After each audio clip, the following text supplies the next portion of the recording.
इसोरनि बाथ्रा बुंदों थांनानै थानाय समाव नोंनि आखायाव जे खामानिफोर सफैयो नोङो बेफोरखौ गावनि हानाय मानिजों मावदो मानोना नोङो गोथैफोरनि जायगायाव थांथारनांगोन बे जायगायाव मावनाय दांनाय साननाय सोलोंनो गोनां बेफोर मुंआनो गैथारलिया जेबो गैले थैनानै थांनायनि उनाव जोंहा जेबो मावनांगौ गैले साननांगौबो गैले दा साननांगौब्ला दानो मावनांगौब्ला दानो दान होनांगौब्ला दानो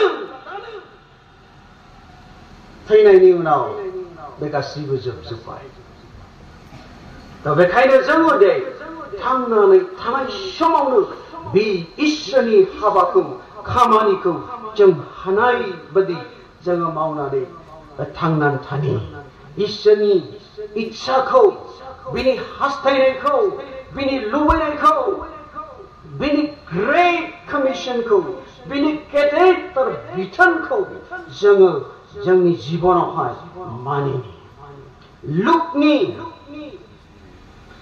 लुकासनि 8 बाला 1, 2, 3 बे सिरिखौ एसे फरायनि लुकास 8 बाला 1, 2, 3 बिनि उनाव जिसुआ गामि आरो नोगोर गिदिंबायै इसोरनि रायजोनि गाहाम रादाब फोसावबायदों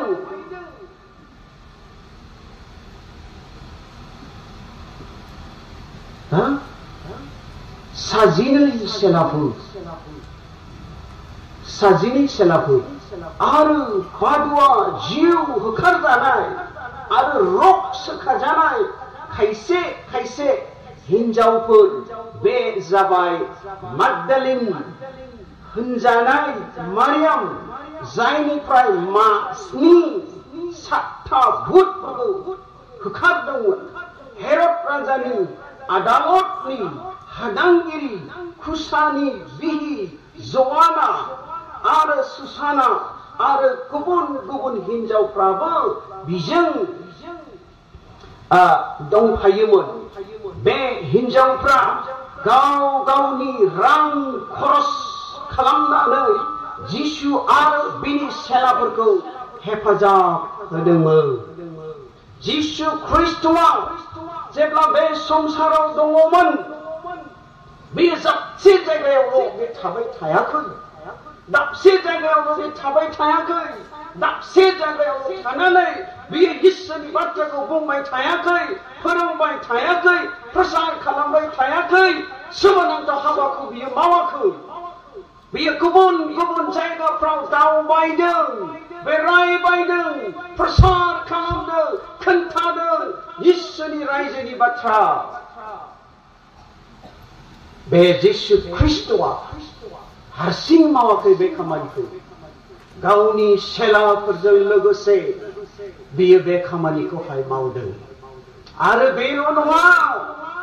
बेल' नङा बै थांबायनानै खोन्थानाय जायगाफ्राव सुखाजानाय मानसिफ्रा आइजोफ्रा गोबां व्यक्तिफ्राबो बे समावहाय बिनि फालोआवहाय थाफादों बिनि खामानि मावनायाव हेफाजाब होदों सहाय होदों बाइबेला जोंनो खोन्थादों 7 जन भुत होखारजानाय मागदालिननि मारियामाबो बिसोरजोंहाय थाफादोंमोन जिसु ख्रिस्टनि हाबा मावनायावहाय जिसु ख्रिस्टनि मिनिस्ट्रियावहाय बिसोरबो थाफादोंमोन बाइबेलाव जों नायोब्ला बे समाव नुयो आरो बेवहाय माखासे आइजोफोरनि नामखौ मुंख'नाय जाबाय बे जाहैबाय आरोबाव जवाना जायहा हेरद राजानि आदालतनि हादांगिरि खुसानि बिहि आरो सुसाना आरो बाइबेला बुंदों आरो गुबुन आइजोफोर दंबावोमोन बिसोरनि नामखौ मुंख'आखिसै नाथाय बेयाव सासे आइजोनि नामखौ आं बुंनो गोसो जादों बे जाबाय ज'आना ज'आनाया हेर'द राजानि आदालतनि हादांगिरिनि बियो बिहि बिसोरो बे आइजोफोरा मा खालामदों जिसु ख्रिस्टनि मिनिस्ट्रियाव जेब्ला बिसोरो गुबुन दाबसे जायगानिफ्राय आरो गुबुन दाबसे जायगायाव थांनानै इसोरनि रायजोनि बाथ्रा प्रसार खालामबायदोंमोन बे समायाव ज'आनाया मा खालामदों गावनि पकेटनि फैसा गावनि खामायना मोननाय धोन बियो खरसा खालामदोंमोन बाइबेला जोंनो खोन्थादों बियो खरसा खालामदों जानो हागौ बे समाव ज'आनाया बिसोरनि जानायफोरखौ समाव बायनानै होदों जानो हागौ समाव बिसोरनि गाननाय जोमनायफोरखौबो बायनानै होदोंमोन जानो हागौ समाव बिसोरो गुबुन गुबुन मोनसे लैथोनिफ्राय गुबुन मोनसे लैथोसिम बिसोर बारलांनायावहाय नाव गाखोनायनि भाराफोरखौबो होनानै होदोंमोन खोमा बाइबेला बुङो ज'आनाया जिसु ख्रिस्टनि मिनिस्ट्रियावहाय हेफाजाब होदों बे समायाव आइजोफोरनि मुंखौहाय आइजोफोरनि होनायफोरखौहाय बे समाव हिसाब लायामोन इजराइलारिफोरनि जिहुदिफोरनि गेजेराव अब्लाबो खिन्थु जिसुआ बे समाव बिसोरनि होनायखौ गोसोखांदों हिसाब लानायखौ जों दिनै बेवहाय नुनो मोनदों दा जों बिबिसिनि सिङाव थानाय मण्डलिफ्रा बांसिन इसोरनि हाबा मावनांगौ मावगासिनो दङ मावबायबो थागोन आं बुंनो नागिरनाया बांसिन मावनांगौ दाबसे जायगायावल' नङा गिर्जायावल' नङा हारसिं नङा ज'यैहाय मिशनजों कन्वेन्शनजों लोगो नांनानै गोरोबलायनानै अनलायनानै खौसेथियैहाय बे इसोरनि खामानिखौहाय जोङो मावनो नांगौ अब्ला दिनै गोबां बांसिननिख्रुइ बांसिन बे इसोरनि रायजोखौ जोङो आरोबाव बारायहोलांनो जोङो हाबावगोन जोङो दिनै बिबिसिया बर' बाप्टिस्ट कन्वेन्शना याराव रिभाइवेल लादों 2025 मायथाइखौ जिउ सिरि मोननायनि बोसोर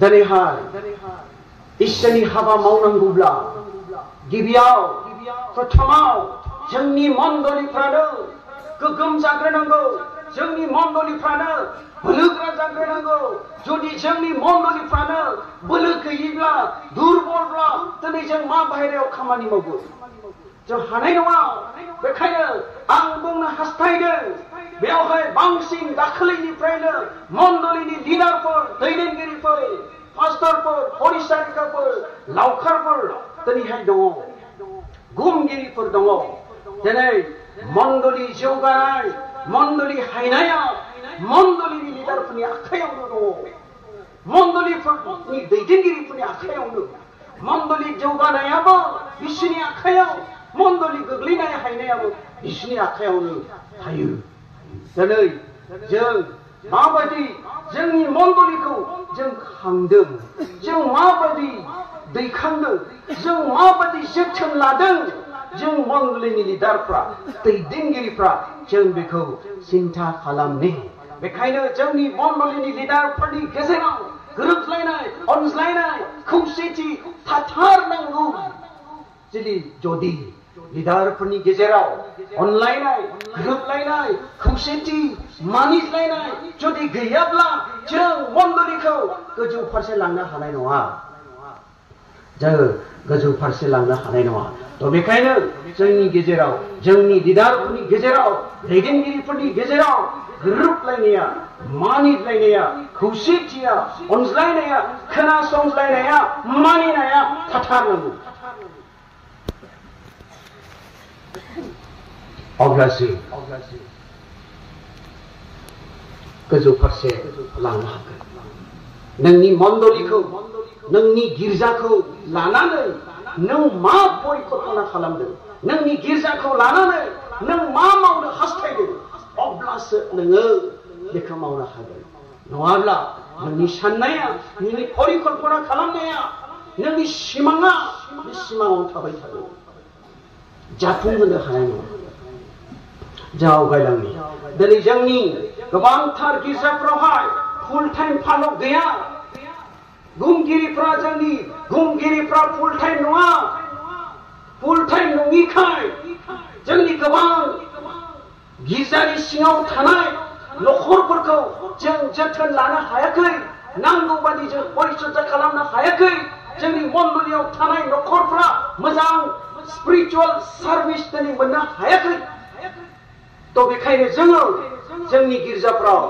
हानाय बादि एटलिस्ट गुमगिरिखौहाय फुल टाइम लानाया गाहाम फुल टाइम पास्टर हिसाबै गुमगिरि हिसाबै लायोब्ला बेयो मोजां अब्ला बियो गावनि गिर्जानि थाखाय बियो बांसिन साननो हागोन अब्ला बियो बांसिन सिन्था खालामनो हागोन अब्ला बियो बांसिन खामानि मावनो हागोन जोङो फुल टाइम फालकफोर हानाय बादि जोंनि गिर्जायावहाय लाखिनाया मोजां जोंनि 1 नम्बर टुक्राझार बाप्टिस्ट मण्डलीयाव 2008 निफ्राय फुल टाइम पास्टर लाखिदों जोंनि बर'बाटी चार्च एसोसिएशनाव गिबि फुल टाइम पास्टर लानाय गिर्जाया जोंनि गिर्जायानो खोमा ने सार औ नंगौ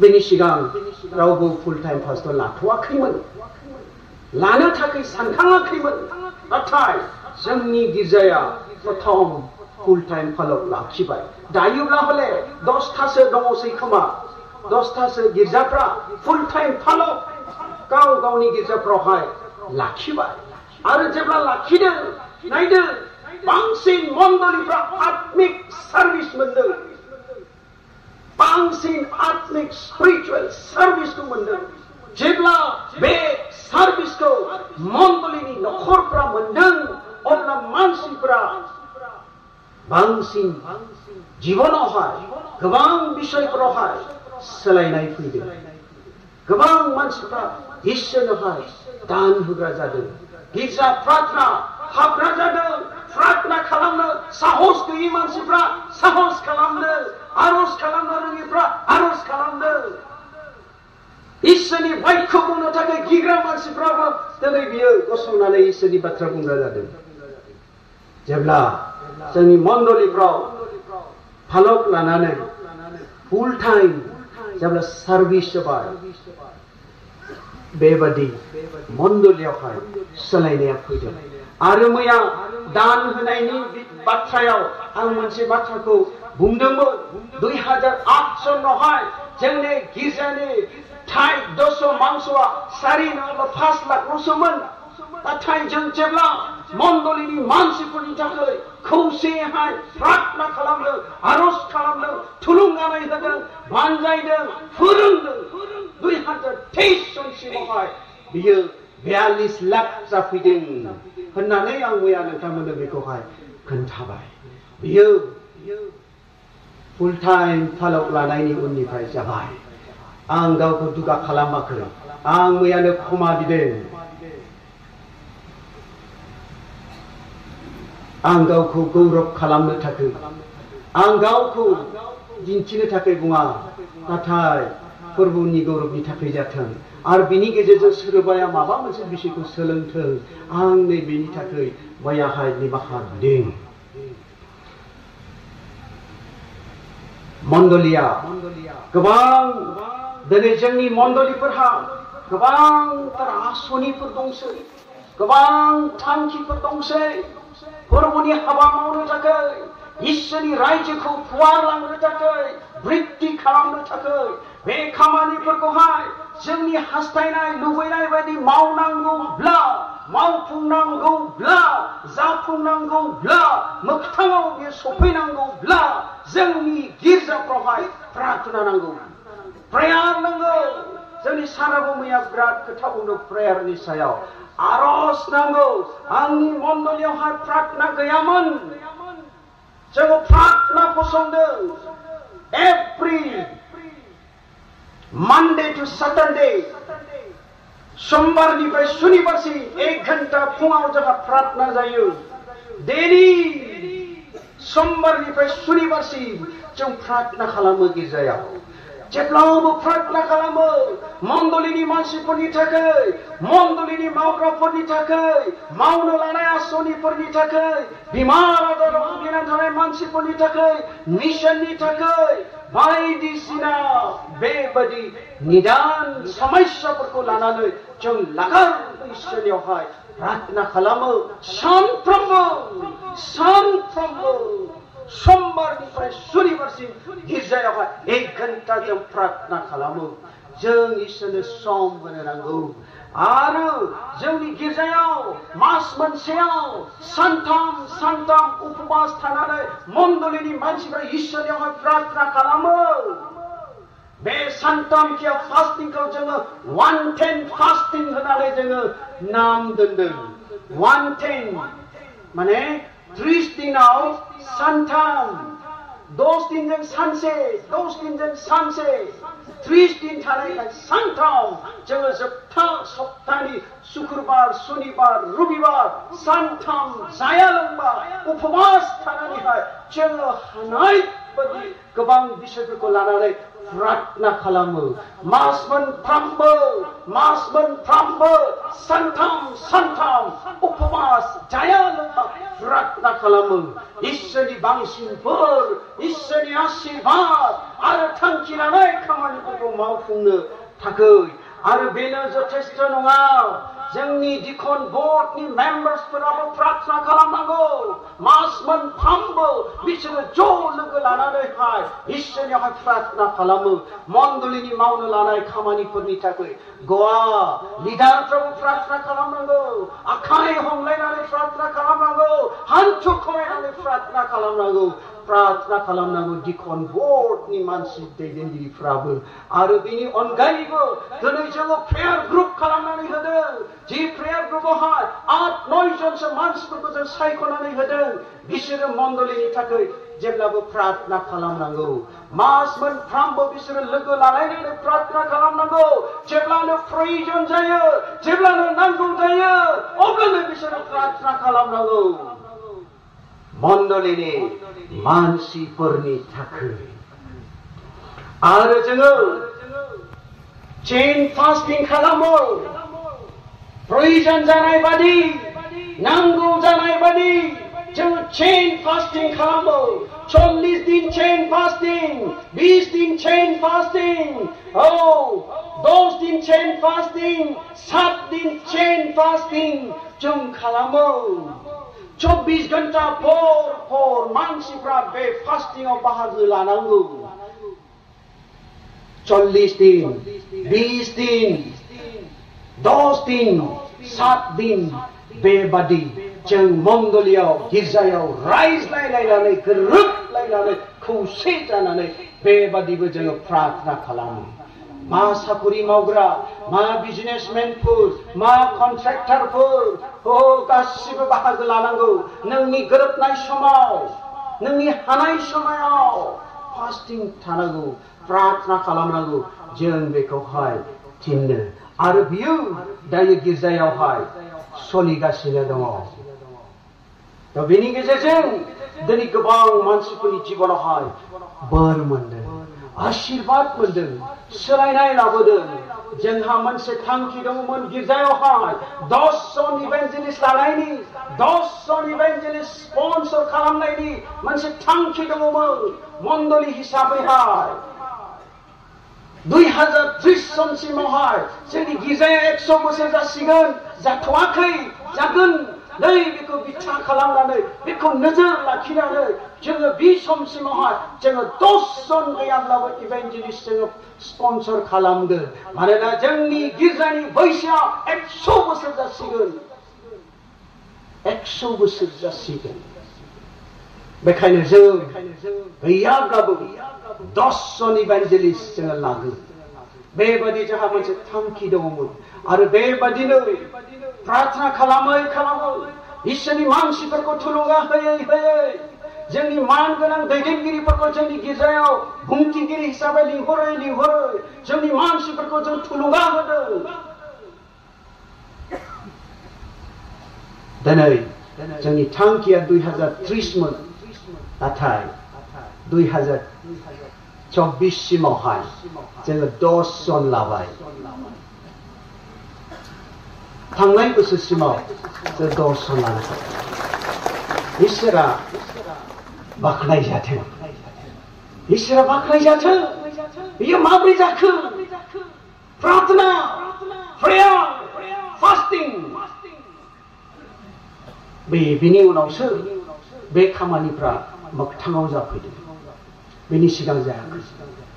जों दिनै 10 जन इभान्जेलिस्टफोर जोङो दिनैहाय लाबाय आरो गिर्जायाव 2 दंबावो जोंहा 12 जन जाबाय। जों बेफोरखौ लायोब्ला फुल टाइम सेलारि मास मोनफ्रोमबो जों बिसोरनो दान बान्था होनांगौ।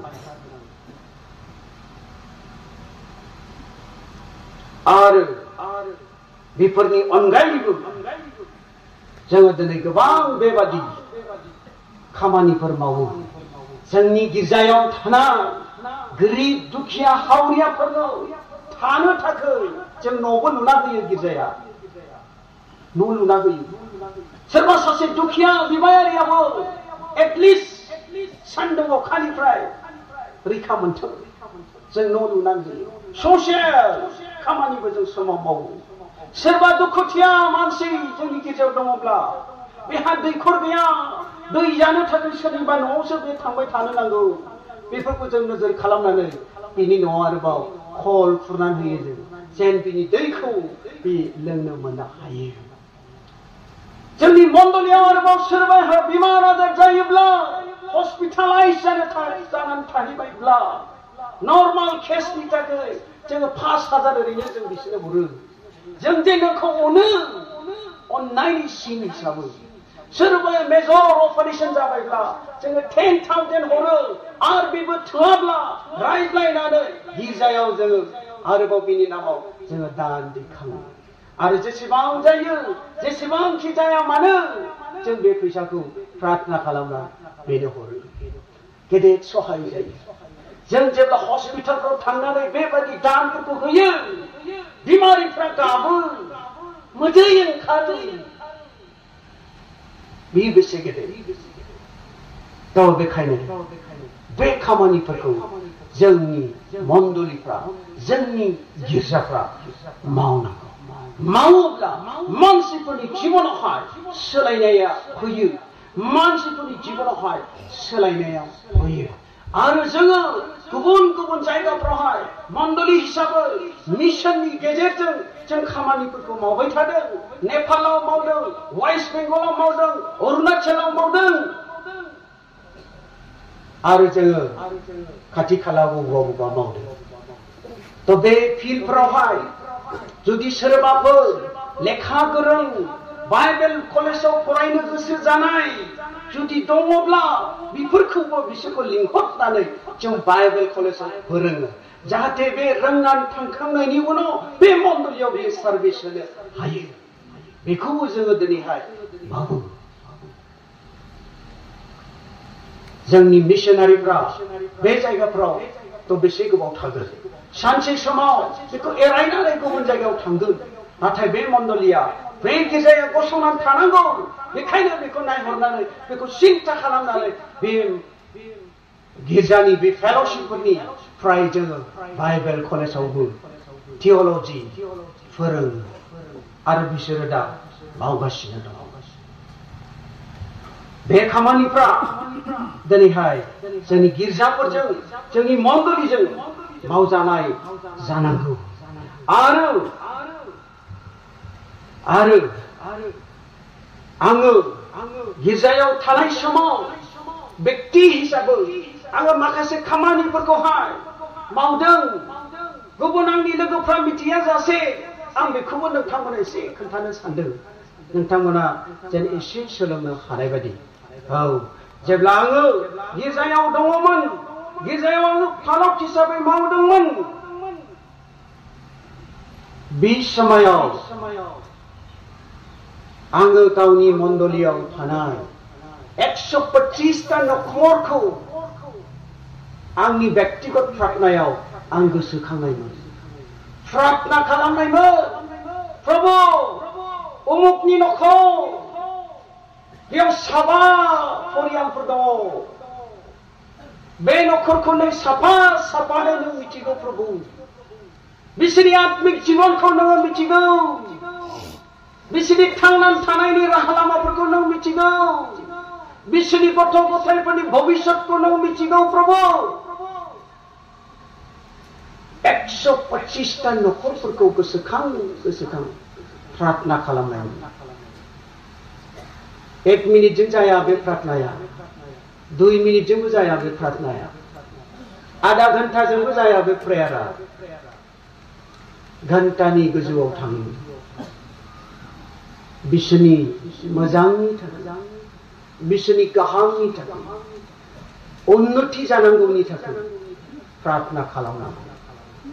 प्रेयारा, प्रार्थनाया मानसिनि जीबनावहाय, जोंनि जीबनावहाय सोलायनाय लाबोयो। जायखौ जोङो जोंनि बोलोजों, जोंनि गियानजों, जोंनि धोन दौलतजों जों मावनो हाया, बेखौ प्रार्थनाया मावो। जेब्ला नोङो गोसो मोदोम जिउ होनानै मोदै फसरनानै नों प्रार्थना खालामगोन, नोंनि गिर्जाया सोलायनाय जागोन। नोंनि जीबनाव मण्डलिया सोलायनाय फैगोन।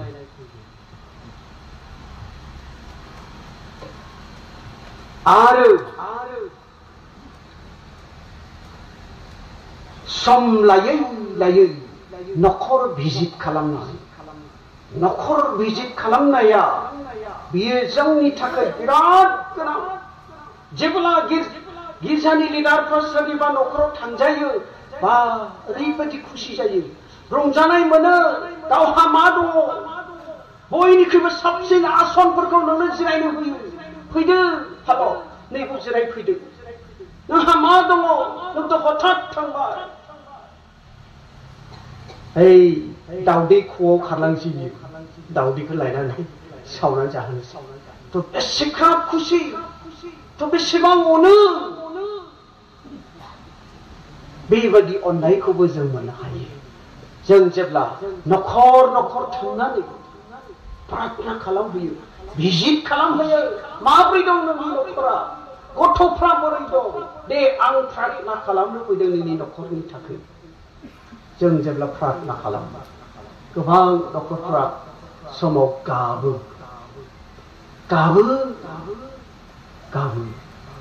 सोरबाया माब्लाबा जीबनावहाय निराशा जानानै थायो।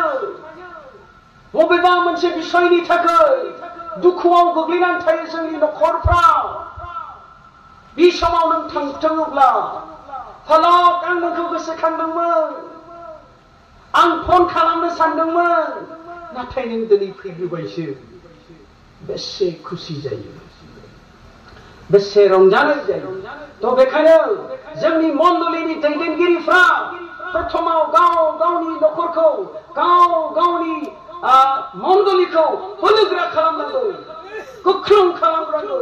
आत्मिक जीबनाव, शारीरिक जीबनावहाय बियो गोख्रों जागोनांगौ, बलवान जागोनांगौ। बिनि उनावसो जोङो गुबुनावहाय आवगायनो हागोन। नङाब्ला जोङो ओरैबो सहाया, ओरैबो जाया, बेबायदियावहाय जों गोग्लैनो हागौ। जोङो बोलोगोरा जाग्रोनांगौ। दिनै बिबिसिआ, बर' बाप्टिस्ट कनभेन्सना गोबां खामानि मावनो थाखाय सानदों, गोबां परिकल्पना खालामदों जीबनाव। बेयो मोजां आसनिफोर, बांसिन हुबबार्ताखौ प्रसार खालामनांगौ, बासायजानायनि रावखौ खोन्थानांगौ होननानै दिनैहाय सानदों। जोबोद मोजां। इसोरा खुसि जादों, इसोरा रंजादों नोंथांमोननि बेबायदि आसनि लानायखौहाय खुसि जादों। इसोरा बाख्नाय जाथों। दिनै 200निबो बारा खासा-खासि 300नि खाथियाव बर' बाप्टिस्ट कन्वेन्शनाव दिनैहाय मण्डली गिर्जाफोर दङ।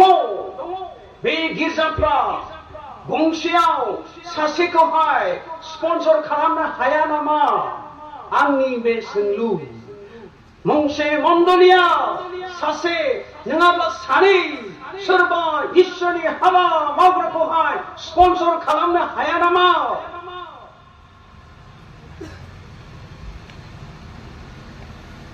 हायो।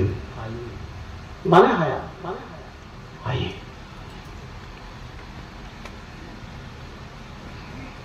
जों समाव जानुवारिनिफ्राय डिसेम्बरसिम जोंनि मण्डलीया बेसेबां इनकाम खालामखो आरो जों बेसेबां खरसा खालामखो बेखौ दाजाबलाय दानख'लाय खालामै बेलेन्सआ बेसेबां थाखो गाहायाव बेखौ नायनानैसो जों सिद्धान्त लायो। जोंनि डिसिसना माब्लाबा बिदि जायो। बुरजा थायोब्लासो जों हागोन। जुदि एसेल' थाबायब्ला जाद्रायनाय नङादां, हानाय नङा। जों बेबायदि माब्लाबा जों सानो। नाथाय जोंनि इसोरनि हाबा मावनाया फोथायनाय बिश्वासजों जों मावनो नांगौ। जों जेब्ला बाइबेलाव नायो माथाइनि 14 अध्याय 17निफ्राय 21सिमावहाय जिसु ख्रिस्टआ 5000 जन आरो बिनि बारा मानसिफोरखौहाय माजोंथो जाहोनाय? ना मानैल'सोमोन, फिथाइया थरबा। जाहोनांगौ मानसिफ्रा 5000नि बारा। जिसुआ मा खालामदों? प्रार्थना खालामदों, प्रेयार खालामदों। ना मानै फिथा थरबानि सायाव बेखौ दांनानै प्रार्थना खालामनायाव बियो बोर गोनां जादों, बियो आशीर्बाद गोनां जादों। आरो बियो बोर आरो आशीर्बाद गोनां जानायखाय 5000निबो मानसिफोरखौहाय बे समाव जिसुआ जाहोनो हादों। जाहोनानै 12 खादा बेलेन्स थादों, आग्लायदों। 12 खादा ना मानै फिथा थरबा।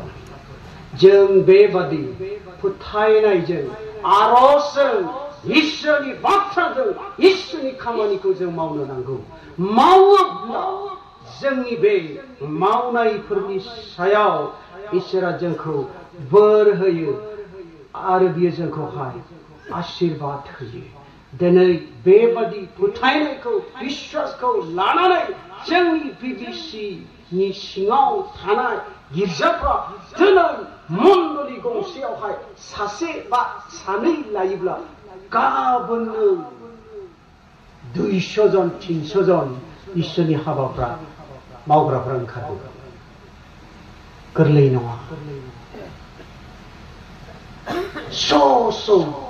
इसोरनि हाबा मावग्राफ्रा दिनै ओंखारगोन। दा बेखायनो जोङो मण्डलीनि दैदेनगिरिफ्रा, मण्डलीनि गागिफ्रा गाव गावनि मण्डलीखौ